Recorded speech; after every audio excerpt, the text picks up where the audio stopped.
What's up, everybody? Thralls Metal here once again. I'm Necrotic Nick, and I have yet another album review. And one that I wanted to go over just because I've been a fan of this band for a while, and I was actually kind of surprised when I saw that they had a new release coming out. So today we are going to go over the latest offering from Nocturnal Blood, Carry the Beast. This also comes out on the 23rd of June on Dark Essence Records. This band formed in 1996 in Oslo, Norway. This is their 7th album overall. I became a fan with their album Fields of Rot, which is just an absolute fucking banger. And actually, way back in the beginning of our channel, I actually covered their last album, We Only Came for the Violence. So I was pretty stoked for this, and you know, for those that don't know, this is some sleazy blackened thrash with bits of heavy metal in there too. This band just kind of pours it on and has fun. Even on their bio on the archives, it says that the band frequently has strippers with them on stage for their shows, which nothing screams family entertainment like that. So of course, it's gotta be an all ages show, right? Generally, this band is explosive as hell. The riffs are flying, lots of Slayer and Venom, and a little bit of like Motorhead sleaze in there too. So I was really eager to dig into this one. And when I saw that it was an hour and 11 minutes, I was like, wow, man, this is gonna be really kind of packed full of stuff here. And well, it is, but this was not really the album I was expecting. In fact, I'm a little confused by it, and kind of get into it right away with the opening track, which is the title track.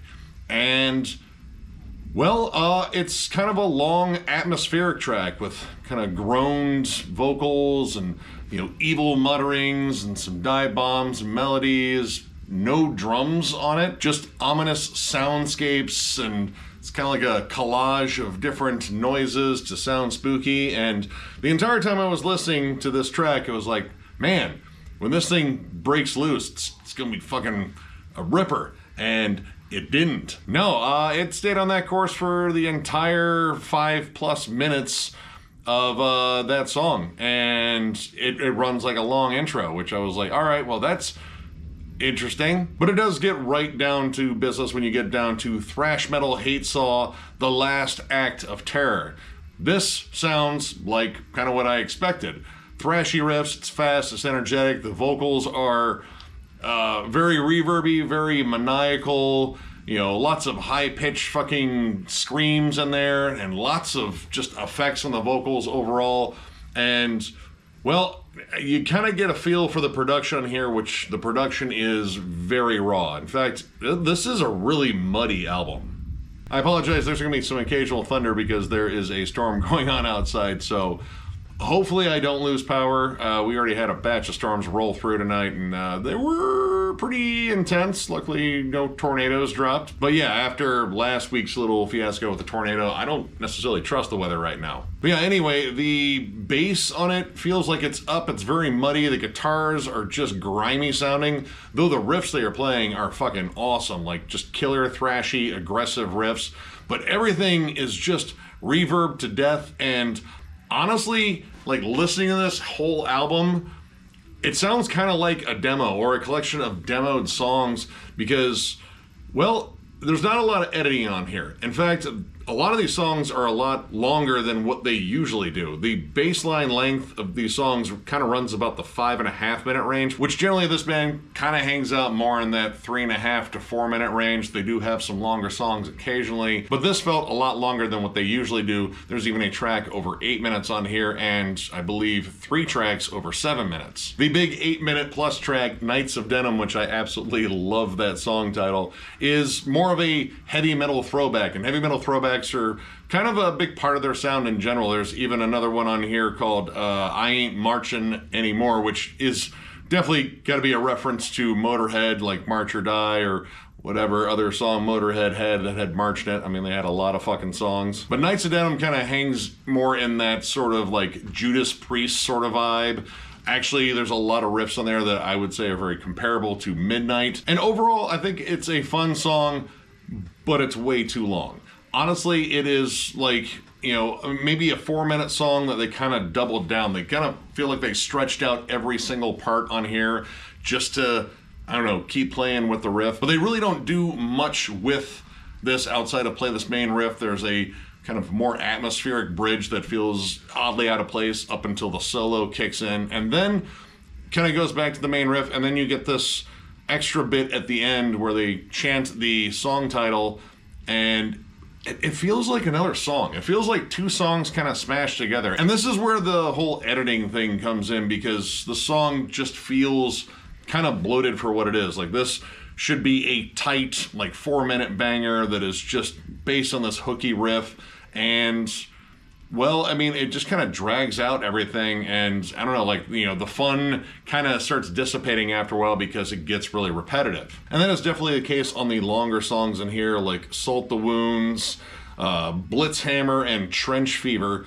All these songs kind of just drag out. Trench Fever is kind of, I don't know, like half interlude, half stomping, almost sort of black metal-ish song. Like, there's definitely a lot of Venom worship on it, but you have these long sections of atmosphere and spoken word. It's like listening to a book on tape, except you have a just kind of evil score to it. I mean, it's not like a symphonic score or anything like that. Like, there's definitely some synths in the background and like looped, you know, distorted guitars and dive bombs and the occasional lead, but it feels like a lot of build-up. Like, build-up to, well, you got a couple of decent sections in there, but not enough to really go, hey, man, that build-up was really worth it because this is a huge payoff. It's more like, wow, why was there so much extra atmosphere here? In fact, atmosphere is like half of this 7+ minute song. And Blitz Hammer is admittedly kind of fun. It's kind of like a Blackened, Kill 'Em All kind of song. Very thrashy, really based on that D beat. But this is kind of an issue here with the production, is sometimes you can't even hear the drums on here. Like, they get so muffled. It's like they made the drummer play his drums inside of a closet filled with foam rubber. There are sections on this song and other songs, I think Salt the Wounds, where I completely lost the fucking snare drum. Like, I couldn't hear it at all. And the bass drum is so muffled and kind of dirty sounding, like it's kind of hard to follow the rhythm occasionally. A lot of this album, again, feels like, you know, the songs were kind of half-baked. Like, they had some great riffs, but they didn't know how to structure them together to make a cohesive song, or they just didn't edit them down. Sometimes it actually works, like Raise the Flag and The Hordes Will Follow. Definitely like a nice throwback to like Venom and early Bathory. Like, it's a little bit more black metal, it's a little bit more sinister sounding. But I Ain't Marching Anymore, while I love that kind of classic, dirty, old school Motorhead sound, it legit lays on this one riff, which is kind of different on the album because it's notably more punky, but it just stays there.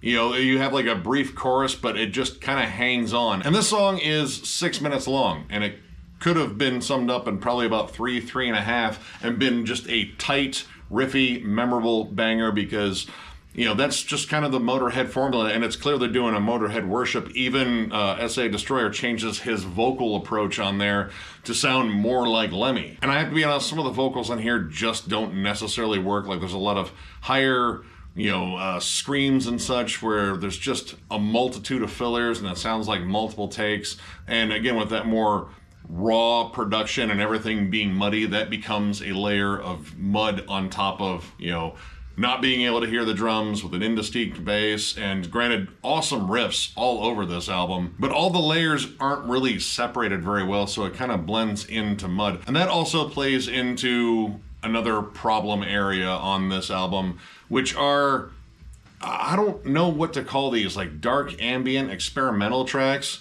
I figured the title track was kind of the only one that would be like that. It was like an intro track, it would be long-winded and evil sounding, and then like, all right, we'll get down to business, hit it into high gear, get to the riffs, get to the thrash, and, you know, they did. But they brought back those weird ambient, sort of noisy tracks with Atomic Cruiser and I Felt Nothing. Atomic Cruiser, I was looking at the song title, I was like, all right, this one's gonna be a fucking riffy banger. Like, you know, production aside, this one should kind of capture, because look at that song title, Atomic Cruiser. This thing sounds like it's a comic book villain's fucking party boat. And then when I get to the track, well, it's another like ambient track with, again, like dive bombs and synths and samples and people crying and war noises. That also might have been I Felt Nothing.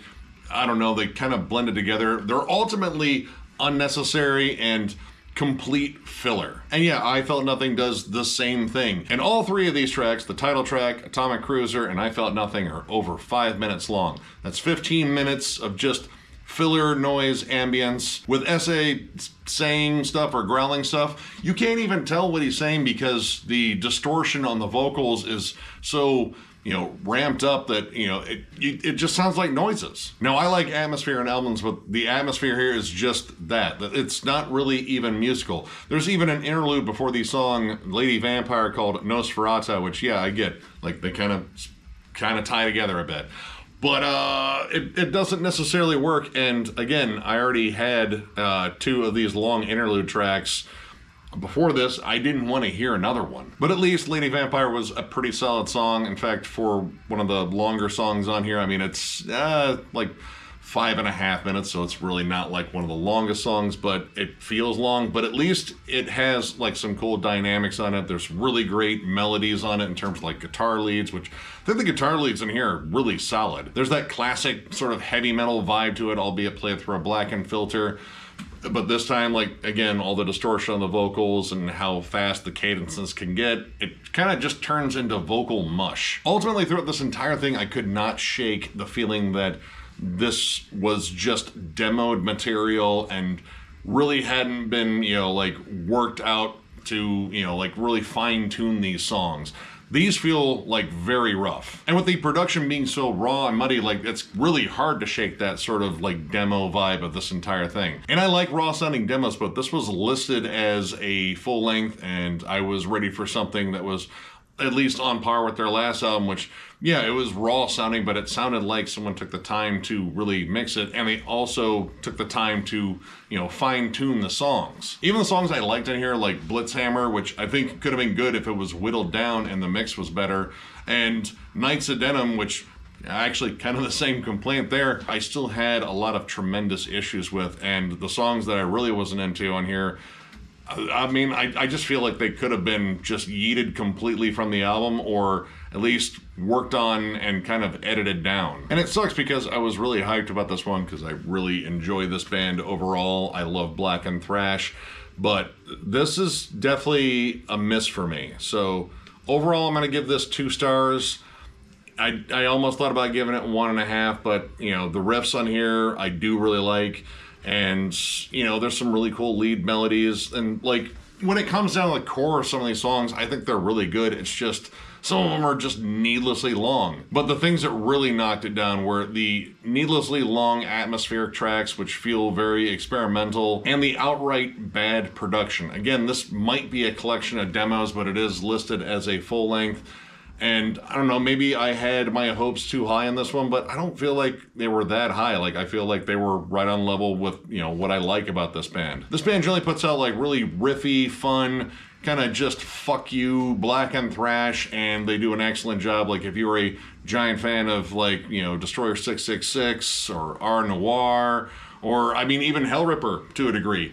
Like, they're kind of in that wheelhouse. I love that shit. But this one definitely missed for me, and even the stuff that I did like about it wasn't enough to really make me want to come back to it. This was kind of a rough listen, and, you know, I generally don't like giving out negative reviews, you know, despite some of the negative reviews I've given out and some of the jokes that I've cracked. You know, humor generally helps. But this was one I was like, man, I was generally looking forward to this one because I like this band. But, it really wasn't that good. Still, I urge you to check it out, form your own opinions, and I mean, honestly, if you want to check out this band, I recommend Fields of Rot. I think that one's just an absolute blast of an album. And of course, if you love this band, you love this album, definitely support the hell out of them because I think they're a fucking awesome band. So, if you enjoyed this review, give it a thumbs up, and if you are new to the channel, subscribe because we do stuff like this all the time. We are also on Patreon. If you'd like to help us out there, there's a link down below, thrallsmetal.com. Our Patreon link is there, as well as our store. We will be loading up on shirts eventually. It's just a matter of getting them. But once we get them, we will definitely let you know because we'll probably have a video with us looking like doofuses, either wearing the shirts or holding them up.